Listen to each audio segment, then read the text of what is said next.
Welcome to the second of our two lectures on Descartes' theory of mind and body, the theory that I've called mind-body dualism. Recall that the view is that the body is a physical substance, very much like a machine, and that the mind is a non-physical thinking substance that inhabits the body, much in the way that a captain inhabits his ship or a pilot his plane, but in a much more intimate sort of relationship where mind and body are connected and where the mind is responsible for at least the voluntary motions of the body. I said that Descartes had a number of reasons for holding this view. Indeed, there are many reasons for holding a view like this. There are traditional reasons that come from ancient religion and from theories of spiritual theories. But Descartes' reasons for being a dualist come entirely, or for the most part, from his conceptions of science. And I outlined what are two basic lines of argument that Descartes runs for dualism from a scientific perspective. The first has to do with the making distinction between the basic properties of matter on the one hand and the basic properties of mind on the other, and we discussed those arguments last time. He also offers arguments that arise from the comparison of human beings with animals and with machines. And we'll be talking about those arguments this time. We also will be talking today about a second type of argument that Descartes offers for dualism, argument that comes not so much from modern science, from considerations of science, but rather from considerations of the order in which we know things and how well we know things. That is, with what things can we know with certainty and what things are subject to doubt. These are, I will refer to as the epistemological arguments for dualism. The word epistemology meaning the study of knowledge. And we will get to those arguments towards the end of this lecture. And with the end of this lecture, we will finish our discussion of Descartes. So let's start off with Descartes' arguments for dualism on the basis of comparisons with animals and machines. Descartes, in his writings, expresses admiration for machines and mechanical devices that can engage in physical movements that are similar to those of a human being.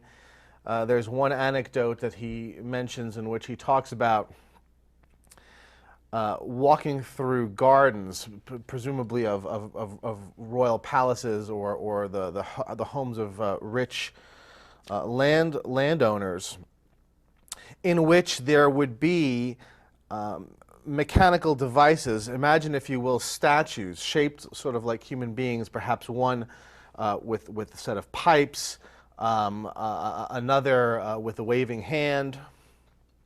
And these machines would be triggered by one stepping on a plate in the ground. So you imagine you're walking along a path in a garden, and your foot would come upon a plate in the ground that would trigger this mechanism that would cause a statue to swing around and wave its hand at you, or that would cause water to be pushed through a hollow statue holding pipes that would cause the pipes to play music. And Descartes was very impressed by this, by these very primitive early sorts of machines, and he was impressed because he thought that what they demonstrated was that much of our physical movements could be explained in purely mechanical terms. That is, in terms purely of the principles of cause and effect, the laws of cause and effect. Descartes it also led Descartes to realize the extent to which animals are very much like human beings, at least in their bodily capacity.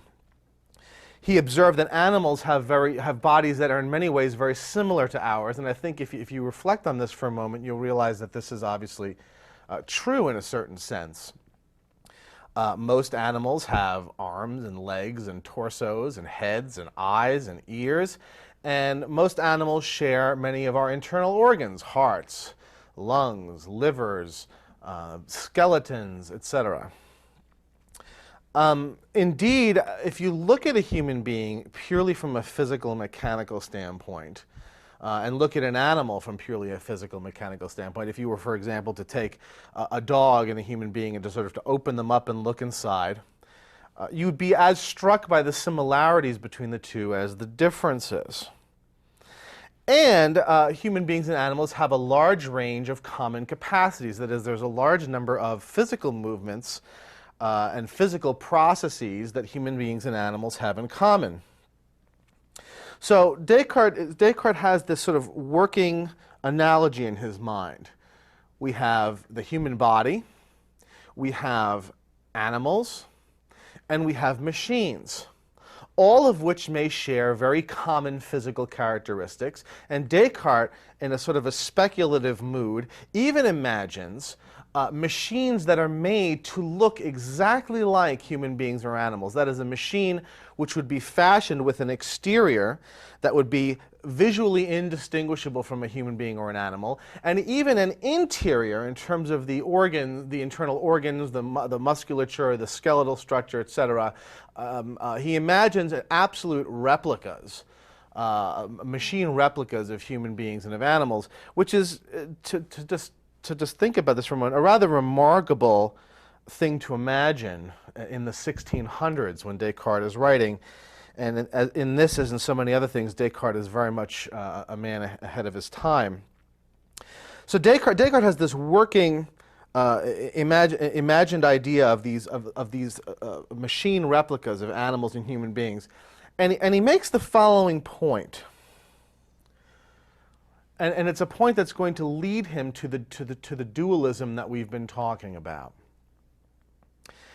Descartes says, if you were to build a machine that was visually indistinguishable from, let's say, a monkey, and could perform all of the physical functions of a monkey, so imagine sort of like a wind-up machine or a machine with an internal engine. He says you would not be able to tell which one is the monkey and which one is the machine. In other words, the machine would be able to completely replicate the monkey's functions to the extent to which you would not be able to tell which was which. On the other hand, he says, if you were to build a machine that was a replica of a human being, that is visually indistinguishable from a human being, Descartes says you would know right away, or you would know very quickly, which is the real human being and which is the machine, because, and here's the big because, the real human being would be capable of the original and authentic use of language, whereas the machine would not. And let me give a little explanation as to what I mean by the genuine, authentic, the authentic use of language, the original and authentic use of language. Descartes doesn't deny that you could make a machine that would utter sounds that sounded like words. Indeed, Descartes even can imagine, and this is truly remarkable because he's here really imagining contemporary computer technology, he even can imagine a machine that is designed so as to produce sounds in the form of words in response to certain stimuli. So you can imagine a variation on the example I gave before of the moving statue that waves high in the garden. You can imagine a statue that, when you say hello, has a voice recognition box that causes it to say hello back. What Descartes means by, what we mean by the original and genuine use of language is the ability not simply to utter sounds or to utter sounds that sound like words, even in response to utterances directed towards the machine, but rather to respond appropriately to the things that are said to the machine, and to be able to initiate coherent, cogent, appropriate conversation. And this is something that Descartes says a machine could never do. So let's come back to our example and think and look at it again as a whole. We have here three objects. We have a human body, a real human being. We have a machine, and we have a monkey.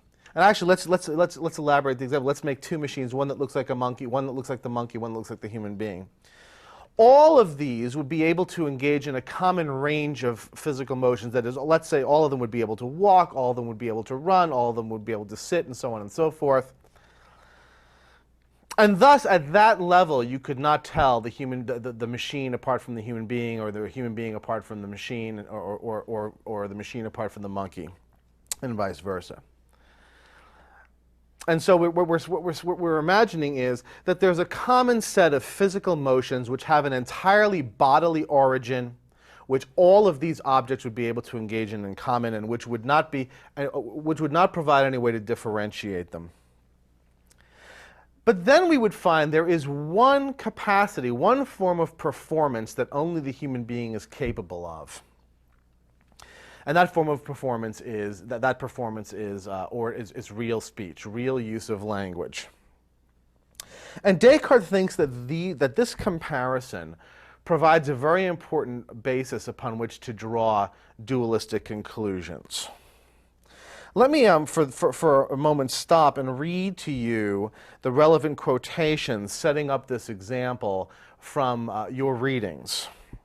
So Descartes here is talking about machines which are designed to look like animals and machines which are designed to look like human beings. And I'm quoting.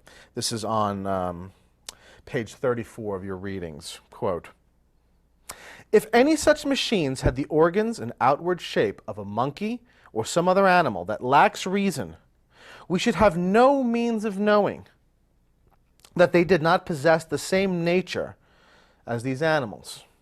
Whereas if any such machines bore a resemblance to our bodies and imitated our actions, we would still have certain means of recognizing that they were not real men. They could never use words or put together other signs as we do in order to declare our thoughts. We can certainly conceive of a machine constructed to utter words, and even one which utters words which correspond to bodily actions. But it is not conceivable that such a machine should produce different arrangements of words so as to give an appropriately meaningful answer to whatever is said in its presence," unquote. Now, Descartes thinks in this comparison of machines with animals and with human beings that there is inherent in this comparison an argument for the dualism of mind and body. And I'm going to summarize the points of this argument in the form of two premises and a conclusion. Okay? The first premise: animals and machines may have nearly identical bodies to human beings. They may share a number of abilities with human beings which are due to these common physical bodies. That's the first premise. The second premise: however, human beings have one ability which animals and machines lack, and that is language use. Language use requires thought. 3. Conclusion: therefore, human beings must have a non-bodily element which is responsible for thought. Now let's be clear about the reasoning here. What Descartes is saying is this: if human beings, animals, and machines can have nearly identical bodies, then it should follow that any bodily capacity that one has, the other should have. However, we find there is one capacity that human beings have that animals and machines do not have, and that is language use. However, since human beings, animals, and machines may have identical bodies, it follows that the capacity to use language is not a bodily capacity. Descartes then infers that it must be a non-bodily capacity, that is, a capacity of a non-physical mind, and that indeed is the thesis of dualism.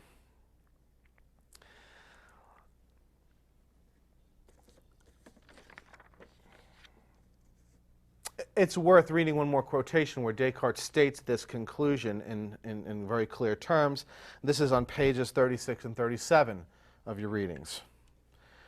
So this is now where Descartes draws his conclusions about the different sources of thinking on the one hand and bodily movement on the other as lying in a mind on the one hand, a non-physical mind, and a physical body on the other. Okay. Pages 36 to 37 of your readings. Quote, "There are two different principles causing our motions." And by motions he means both physical motions and the motions of our thoughts. There are two different principles causing our motions. One is purely mechanical and corporeal and depends solely on the construction of our organs. The other is the incorporeal mind, the soul, which I have defined as a thinking substance, unquote. So Descartes here has drawn the conclusion that mind and body must be separate entities by way of this comparison of human beings and machines and animals. And because one of the crucial skills that you develop in learning philosophy is the capacity to critically analyze arguments, I want to pause and talk a little bit, point out a few essential weaknesses in Descartes' argument. And throughout the course, I will, from time to time, indeed I will routinely engage in a critical analysis of the arguments that are presented for the various positions that we'll learn in the course in an effort to help inculcate in you this sort of critical faculty and to get you thinking critically about the text that you read. So let me talk about a few weaknesses with respect to this argument for dualism from comparing human beings with animals and machines.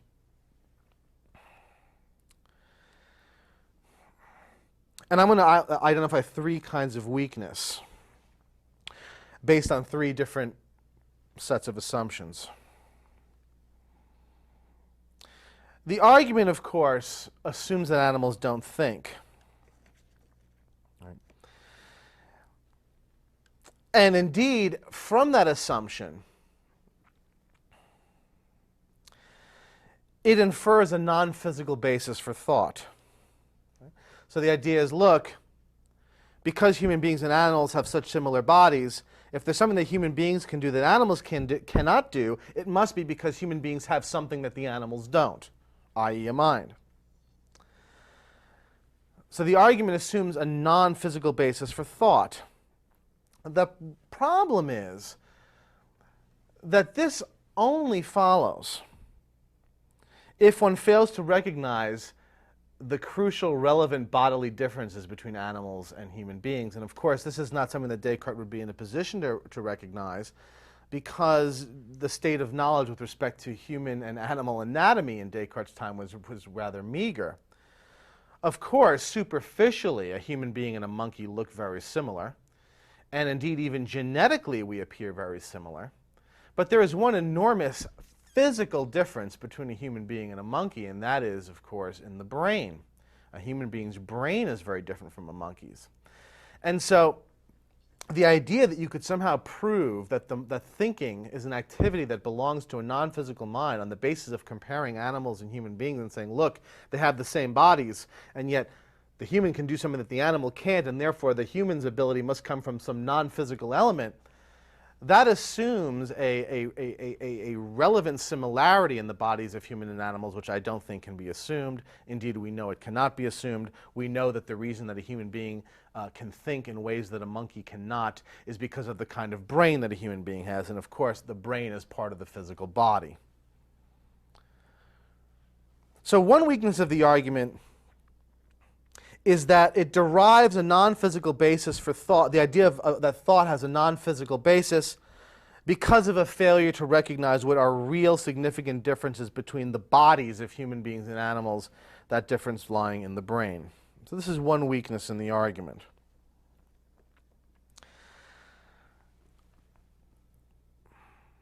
Another weakness in the argument is, notice, it assumes that animals do not use language. And Descartes offers some reasons for this. Descartes says, look, if the animals had the ability, if animals were thinkers, that is, if animals really thought, and had minds, then they should be able to talk. And if they're able to talk, they should be able to figure out some way to talk to us. Now, of course, this is a lot of ifs, which we may not be able to cash in. Notice it also assumes that thought and mind are all or nothing. Either you're thinking or you aren't. Either you're the kind of thing that has thoughts or you're the kind of thing that's simply a machine. It ignores the possibility that intelligence or thought may be matters of degree. That is, it may be that animals think, but in a much diminished capacity to the way that human beings do, and perhaps at a level of capacity that makes whatever language they have incomprehensible to us.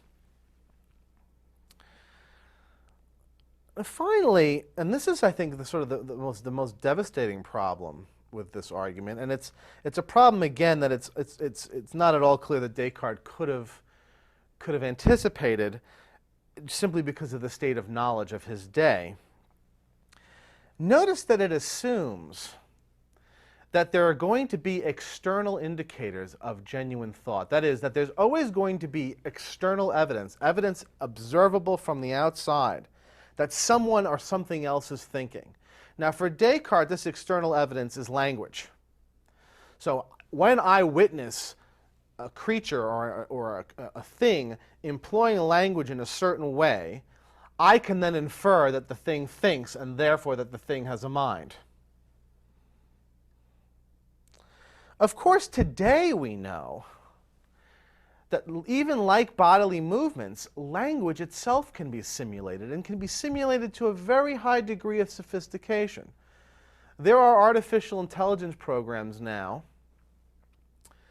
and there have been for some time, which can carry on conversations with a person, such that if the person could not see who they were talking to, would not necessarily be able to tell that they are not talking to a real human being.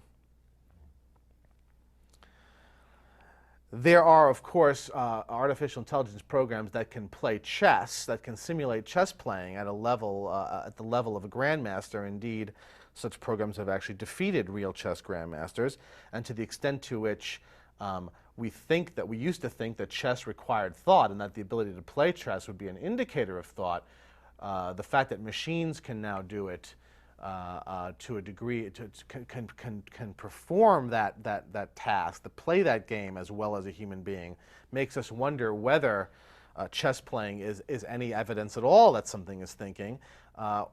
And similarly, we have to ask whether the fact that something can appear to use language properly is indication of thinking. Indeed, this raises a more general question. It's a very difficult one. How does one really know if anyone or anything else is thinking? That is, if anyone or anything else has a mind. Right?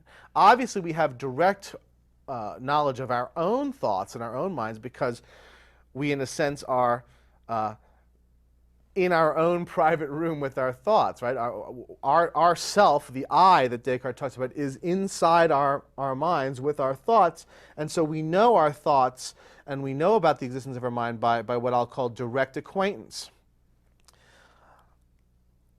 The question is, how do we ever know that anybody else or anything else has a mind or has thoughts? Descartes proceeds on the assumption that there will always be some sort of external evidence, some sort of behavioral evidence that will indicate whether something is thinking. And he thinks that that external evidence is language use. But as we've seen, the fact that we now have today machines that can simulate language use not only calls to question whether language, the ability to use language is necessarily an indicator of thinking, but whether there are any external indicators of thinking that cannot be simulated by a non-thinking machine or system. Now, this gets really sort of deep and difficult if you start thinking about it and pushing it a little further. Many of the people who have worked in artificial intelligence, and especially the people whose work in artificial intelligence is connected to work in psychology, many of them would want to say, look, the fact that this machine that we've programmed can carry on a conversation with you proves that it is thinking.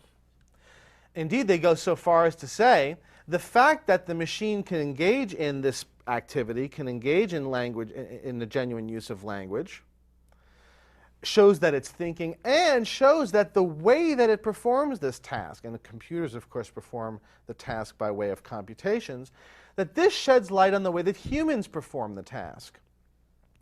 And such thoughts have led to what's called the computational theory of mind, the theory that what thinking is a form of computation. This takes us beyond the scope of this lecture, and certainly beyond the scope of an introductory level course.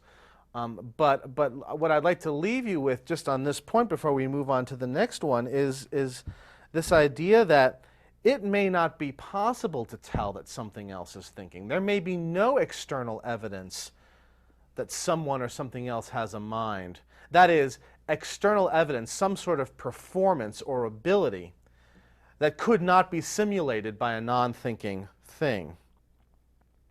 This general problem of how we know whether something else is thinking or whether someone else has a mind is known in the literature as the problem of other minds. Failure to be able to solve this problem has led some philosophers to the position that's called solipsism. Solipsism is the view that I am the only thinking thing that exists. Solipsism is the view that because I cannot know whether anyone else thinks or has a mind, I can only know that I think and that I have a mind, that the rational conclusion to draw is that I am the only thinking thing. We will obviously not solve this problem in the class, but it's important that you see where arguments lead and where difficulties with arguments arise. So we've discussed now two scientific arguments for dualism. In the last lecture, we talked about what I call arguments from the nature of matter. Today, we talked about arguments that involve the comparison with animals and machines. In both cases, we find that Descartes' arguments for dualism are based to a large extent on dated scientific notions, that is, on scientific ideas that have since Descartes' day been overturned. This is not a fault of Descartes' work. Indeed, this is always going to be true. To the extent to which our views today are based on current scientific understanding, they may in several centuries, and undoubtedly in several centuries, they will also be revealed to be dated. There is a value in studying these arguments, even though they are dated, because it is important to see the evolution of thought within our civilization, and to see how one idea succeeds another, and how one whole way of thinking follows from another. The second sort of line of argument that Descartes runs in order to prove the dualism of mind and body, that is, a line of argument other than these sort of scientific arguments, is what I'm calling the epistemological argument for dualism. It's an argument that proceeds from certain other arguments about what we can know, what we can't know, what we can know with certainty, and what will always be subject to doubt. And so I'm going to give a little overview of that argument, of that line of argument, and then I'll wrap up this lecture with some general discussion of some difficulties with dualism. Now, in the next part of the course, we are going to talk in more detail about theories of knowledge and about the general state of human knowledge, how it's acquired, what sort of levels of certainty different types of knowledge have sort of come with them. So I don't want to front load too much of the course now. So I am just simply, to the extent to which Descartes' arguments here for dualism rely upon some of these epistemological ideas, I'm going to have to sketch them, but I'm only going to provide a sketch. My main focus here is going to be on the way that these epistemological considerations lead Descartes to dualistic conclusions. In the Meditations on First Philosophy, which is probably Descartes' most famous book, Descartes begins by going through a process of systematically doubting everything he believes. He's trying to test the strength of his beliefs, to see which of his beliefs can withstand scrutiny and how much. And he does this for a certain reason, which I'm not going to talk about now because it's not directly relevant to this part of the course, but we will return to it in later parts of the course.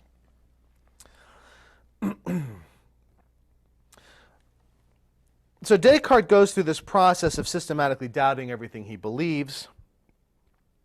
And one of the things he concludes is that he can doubt anything that he believes on the basis of his senses. That is, any belief which comes from either something we see, something we touch, something we hear, something we smell, something we taste, any belief that has the senses as its source can be subjected to doubts. And he has two reasons for thinking this.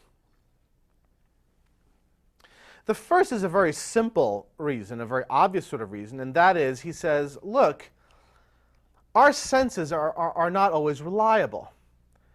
Oftentimes, our senses misrepresent how things actually are. The obvious examples are optical illusions. If you stand on a very tall building, or if you stand at a very great distance, things will seem smaller than they actually are.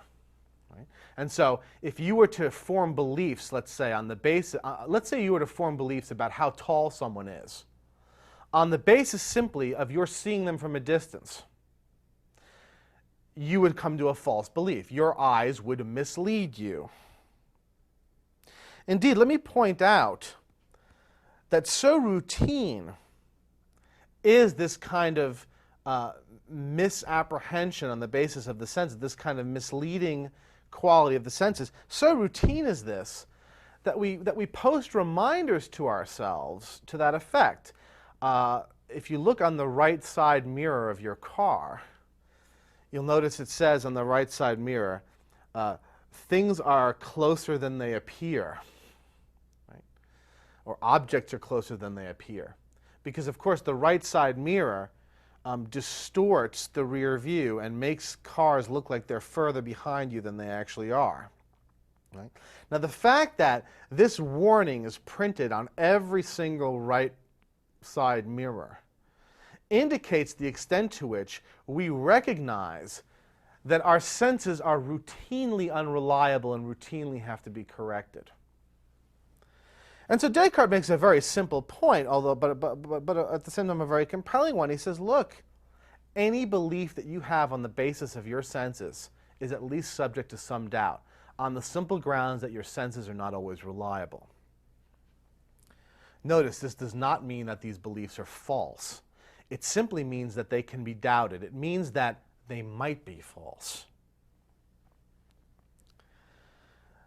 Now, the second argument he makes here for the fact that beliefs based on our senses can be doubted is not quite as commonsensical, but it's even more devastating. Descartes points out that we spend a good portion of our lives asleep, and we spend a good portion of the time that we are asleep dreaming. He observes that we can have experiences while dreaming that are indistinguishable from experiences while being awake. In other words, sure, a lot of times our dreams are sort of crazy, wild, far out, and bear no resemblance to real life. But a lot of times our dreams are ordinary, mundane, common. I mean, I'm sure everybody in the audience has, for example, dreamt that they were at work, or dreamt that they were sitting reading a book, or dreamt that they were out playing with their kids. And the point that Descartes makes is this. He says, look, if it is possible while dreaming to have identical experiences to those that we have while awake, how do we ever know at any given time that we are not dreaming, but that we are awake? Any evidence that you might bring to claim, oh, no, I'm not asleep, I'm awake, I'm not dreaming, I'm awake, could be part of the dream. In short, if I'm going to try and prove right now that I'm not dreaming but rather awake, that I'm not dreaming that I'm giving this lecture but rather that I'm really giving it, how would I go about proving that? I couldn't say, well, I know I'm really giving this lecture because I can hear my voice. Because of course you can hear things in a dream. I couldn't say, well, I know I'm giving the lecture and not dreaming it because I can feel the podium. Because you can feel things in your dreams. Descartes draws the very radical conclusion that there is no way in principle to tell that one is not dreaming but rather awake.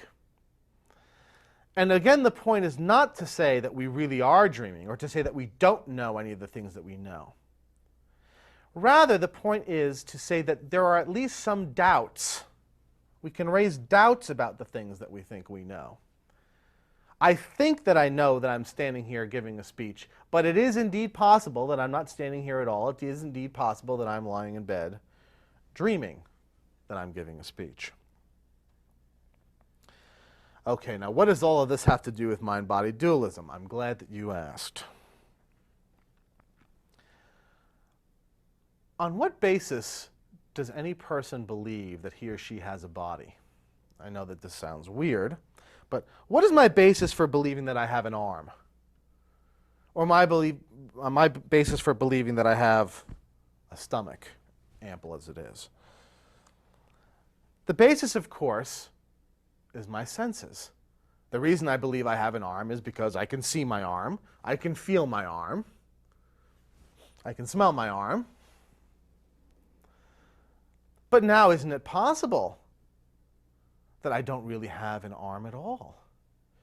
Isn't it possible that I have no body at all? Isn't it possible that I am merely a thinking entity living in a perpetual dream, and in that dream I have a body and live in a physical world and go to work and give lectures and so on and so forth? Again, Descartes is not making the foolish point that we should think that that is the case. His point merely is, it could be the case. And because it could be the case, there is at least some reason to doubt that I have a body.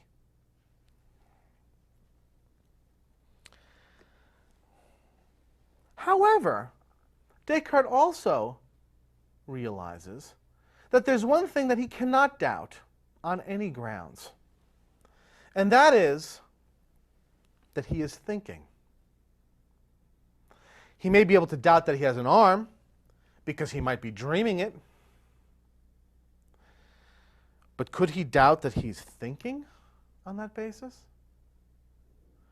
How would one doubt that one was thinking? I currently doubt that I am thinking. Well, if I doubt it, then I'm doing it, aren't I? After all, to doubt is to think.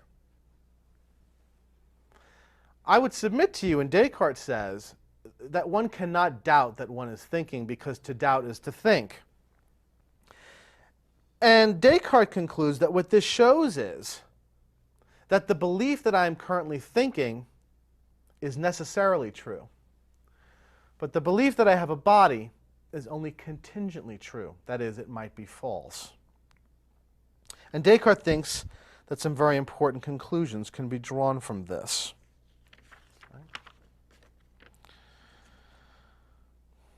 Let me read you the relevant quotations. Page 21 in your readings.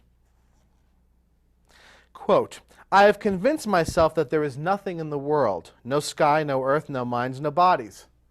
And he's convinced himself of this because he said to himself, well, I could be dreaming them. Or even worse, he also imagines a kind of a science fiction-y possibility of being deceived by what he calls an evil genius. You can think sort of a Matrix type situation in which everything that you believe is true is actually simply being fed into your mind by a machine that you are hooked up to via wires and such. So he says, quote, "I've convinced myself that there's nothing in the world, no sky, no earth, no minds, no bodies. Does it now follow that I, too, do not exist? No. If I convinced myself of something, then I certainly existed. But there is a deceiver of supreme power and cunning who is deceiving me. In that case, too, I undoubtedly exist if he is deceiving me. He will never bring it about that I am nothing so long as I think that I am something. So I must finally conclude that the proposition I am, I exist, is necessarily true whenever it is put forward by me or conceived in my mind. In other words, to use our matrix example,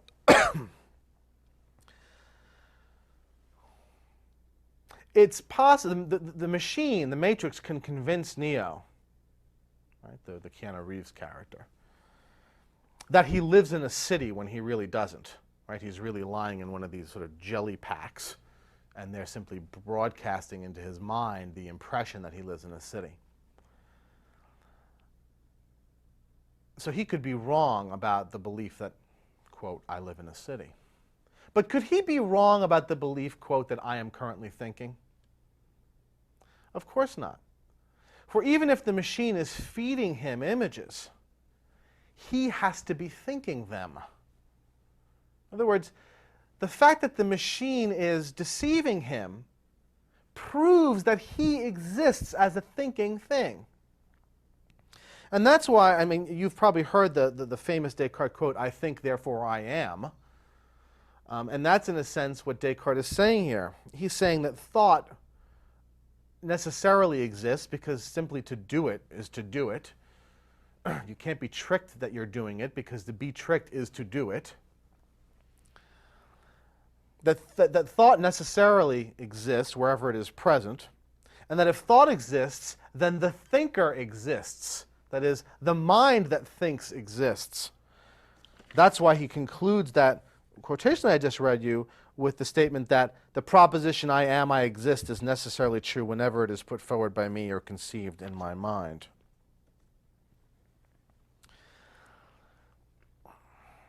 Let me just mention one weakness about this argument, and then I will draw some final conclusions about dualism in general. The argument, notice, shows only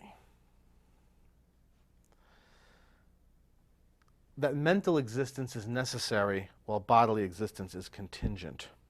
It does not show that bodies do not exist or that minds are non-physical entities. Right? But Descartes wants to say something like this. He wants to say, look, my body might not exist at all. I might just be a floating consciousness, living in a perpetual dream. My thought, however, must exist. The fact that I'm thinking is necessarily true. And thus, I might exist without my body. Therefore, I must simply be a thinking thing, a non-physical mind, a thinking entity, as opposed to the body, which is a physical entity. But notice the argument doesn't really show that at all. It simply shows that the belief in the existence of my body and the belief in the existence of my mind have different standings. That is, that one is more certain than the other. It doesn't prove anything about what the body is actually made out of. Right? It doesn't prove anything about what the mind is actually made out of. Right? It could be true that I might not have a body, that it's possible that I don't have a body, but that it's necessary that I have a mind, and still also be the case that the mind and the body, that the mind is part of the body. So I just simply don't think that what Descartes thinks follows from his argument here really does. At most, he's shown that the belief in one's mental existence and the belief in one's bodily existence have different statuses as beliefs, that one is more certain than the other. He certainly has not proven that the mind and the body are separate or that the mind is a non-physical entity, despite the fact that he thinks he has. Let me talk in general about a few difficulties with dualism, general difficulties with dualism.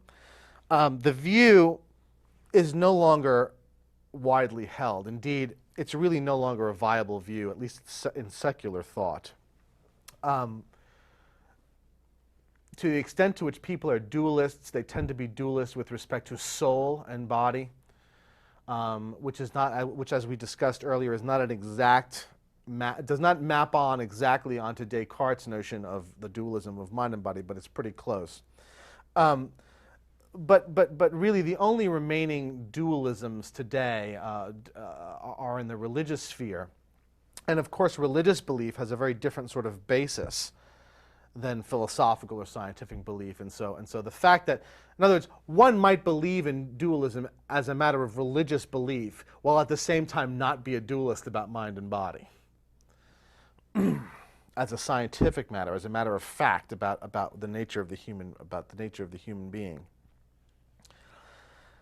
The reason why dualism has really been sort of discarded from modern secular thought, there are several reasons. First, if dualism is true, then there's a fundamental mystery about how mind and body interact. That is, we understand perfectly well what it means to say that A causes B, where A and B are both physical events. Right? So when I say that the cue ball hitting the 8 ball caused the 8 ball to go into the corner pocket, we all understand what conception of causality we're working with. We all understand what we mean when we say that the first made the second happen, or the first caused the second to happen. But it's very difficult to see or to understand what such talk means when the cause is a non-physical thing and the effect is a physical thing. In other words, to say that a non-physical mind causes a physical body to do something, I would submit, is a fundamentally mysterious thing to say, in that we're not sure what it means. How could a non-physical thing cause a physical thing to do anything? When I teach this course in a classroom setting, I often like to give my students the example. I say, imagine a ghost trying to drive a bus. Right? And how could a ghost drive a bus? If a ghost is a non-corporeal, non-physical entity, how could it hold on to the wheel? How could it push down the gas? How could it sit on the seat?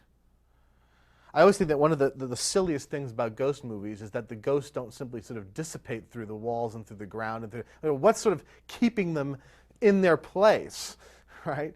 If they're really non-physical entities. What is it that keeps them bound to the spot that they're on, right? And so any talk of mental physical causality on a dualistic view can only be metaphorical, which is fine so long as we're simply engaging in ordinary speech, sort of common discourse.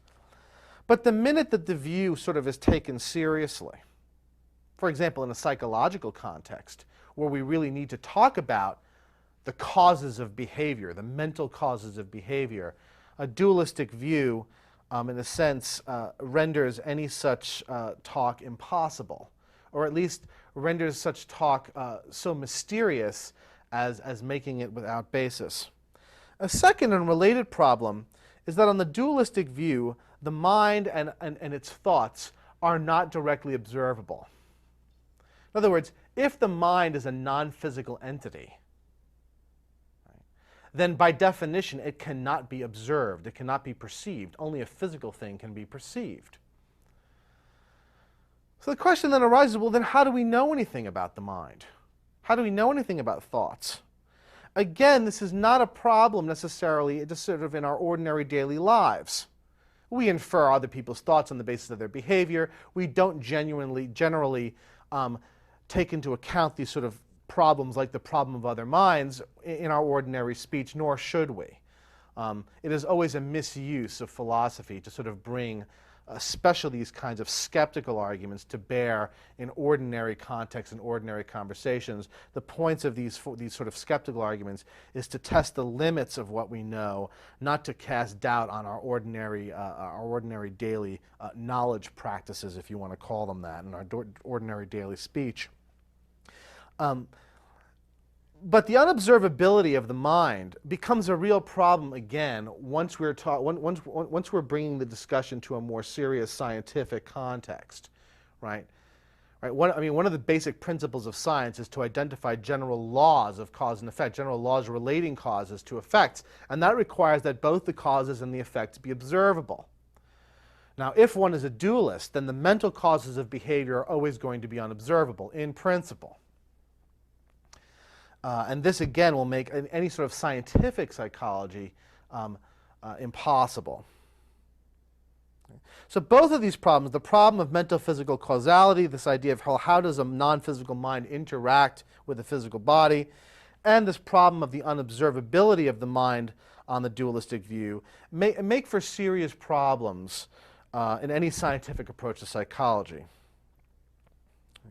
And of course, as we've already seen, if the mind is a non-physical thinking substance and cannot be observed directly, then we have no choice but to infer minds and thoughts from external behavior, and we've seen that there the other minds problem arises. Okay, next time we're going to begin talking about John Locke's theory of personhood and personal identity. I know that we've covered a lot of material, and I know that it may seem like we've covered it kind of quickly. First of all, in an introductory level course, we want to give a general survey, or overview of views. We don't want to necessarily go too deeply into any one view. That's something that we'll do in an upper level course. But secondly, one of the advantages of this format, I think, is that you can listen to the lecture again. And so it cuts down on the need for a lot of repetition on my part. And so rather than repeat myself and reiterate things like I might do in an ordinary classroom, I'm going to assume that you can play the lecture again and play parts of it again if you want to remind yourself of certain arguments. So I'm going to move on to our next philosopher, which, as I've said, is John Locke. Next time we're going to talk about John Locke's theory of personhood and personal identity, totally different from Descartes, totally different focus. And here's two things to think about while you're reading. And again, they're going to sound strange until you actually do the reading and get yourself in the mindset that Locke is in. But here are the two questions I'd like you to think about while you're doing your reading. First, how is it possible for something to change and yet retain its identity? That is there not a fundamental puzzle about saying that X has changed and yet is still X? Second question, and this is going to sound really strange without the context. What is the relevant essential difference between a pile of dog parts and a dog? So imagine a dog, and now imagine the parts of the dog, every single piece, every hair, every bone, every muscle, but in a pile. The question I'm asking you to think about is, what is the relevant difference between the dog and the pile of its parts? And this is going to be a crucial point with respect to understanding how Locke conceives of identity, of this sort of spectrum of identity conditions that Locke is going to talk about, how very different things at different levels of description have different principles of identity that apply to them. So that's what we'll be talking about next time, and I thank you very much.